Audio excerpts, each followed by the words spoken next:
Vamos para a coluna do Reinaldo Azevedo, gente. Hoje a live é um pouco mais curta de notícias, porque a gente retransmite aqui o Conversa com o Presidente, que é um grande fenômeno aqui, é importante a gente trazer aí para vocês. Mas vamos ver aqui a coluna do Reinaldo Azevedo.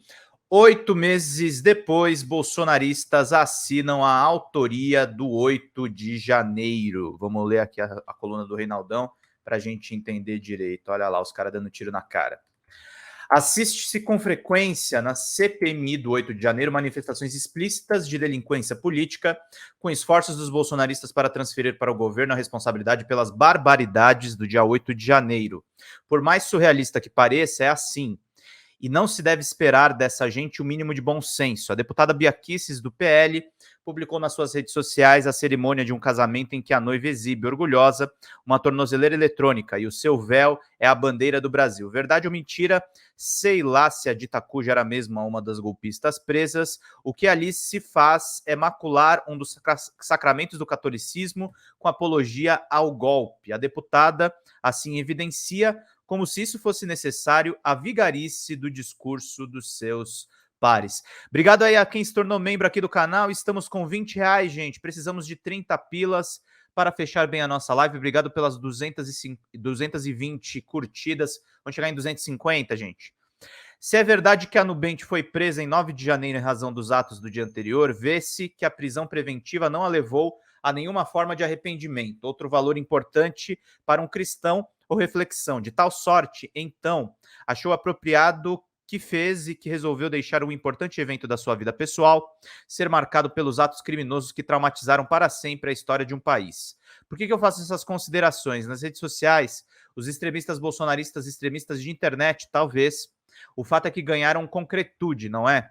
Pregam o boicote aos atos oficiais do 7 de setembro. A intenção, então, e que o evento esvaziado expresse o suposto descontentamento do povo com o governo e com as Forças Armadas. Não é só isso. Numa outra evidência escancarada de que queriam os fascistoides, os militares estão sendo xingados e vilipendiados porque não houve o golpe, que é claro. Essa gente trata como se fosse só uma intervenção restauradora. A decepção é mesmo profunda entre os ditos patriotas. Pesquisa Genial Quest do mês passado indica que o prestígio dos militares teve uma queda importante. Caíram 43% em dezembro do ano passado para 33% os que diziam confiar muito nos fardados. Esquerdistas e progressistas, no geral, não são exatamente fanáticos por uniformes e coturnos. Há fatores históricos que explicam e não me aterei a eles agora. É importante destacar que, entre eleitores de Lula, variou de 27% para 29% os que confiam muito na categoria e de 45% para 43% os que responderam um pouco. A despencada se deu entre os que sufragaram o nome de Bolsonaro. A confiança para valer caiu de 61% para 40%. E os que disseram um pouco subiram de 31% para 38%. Entre os eleitores do dito capitão, os que não confiam saltaram de 7 para 20, em empate técnico com os que escolheram o nome do petista. Variaram de 25% para 26%, o que expressam confiança. Notem que a apreciação positiva sobre as Forças Armadas ainda é muito maior entre os eleitores do golpista do que entre os que votaram em Lula, 40% a 29%, mas a corrosão de prestígio se deu justamente entre os devotos do arruaceiro. É para essa parcela que as falanges, inclusive aquelas que tentam se fingir de imprensa alternativa, fazem a pregação do boicote ao 7 de setembro, como se isso, de resto, pudesse vir a ser o preditor de alguma coisa relevante. Outros números, e obviamente ainda que a ausência de bolsonaristas preenche uma lacuna ética e moral, o que isso significa além de nada? Segundo a Quest de agosto, o governo Lula é considerado bom ou ótimo para 42% do eleitorado, 29% é irregular e só 24% dizem ser ruim e péssimo. Note-se que o bom e ótimo significa uma avaliação realmente convicta.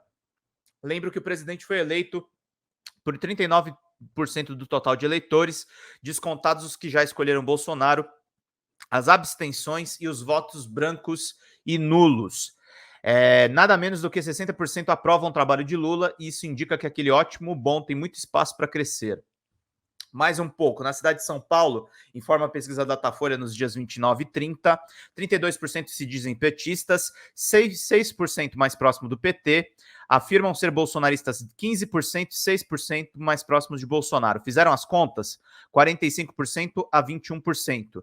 Dizem não votar de jeito nenhum em um candidato a prefeito apoiado pelo comerciante de joias, espantosos 68%. A oposição a alguém com suporte do atual presidente é de apenas 37%. Afirmam que escolherão quem Lula indicar 23%, no caso do homem do Rolex, apenas 13%.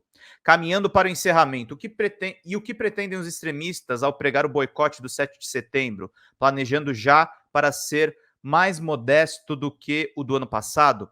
Evidenciar que Lula estaria distante do povo? A realidade objetiva indica como andam a popularidade do atual presidente e do seu antecessor. A pregação é a que está nas redes, o ataque virulento aos militares e a cerimônia que mistura casamento e golpismo, exaltada por Bia Kicis, servem como assinatura na obra do 8 de janeiro. E não posso deixar de exaltar a decisão. Fiquem mesmo longe do 7 de setembro. A data não merece a pestilência do golpismo.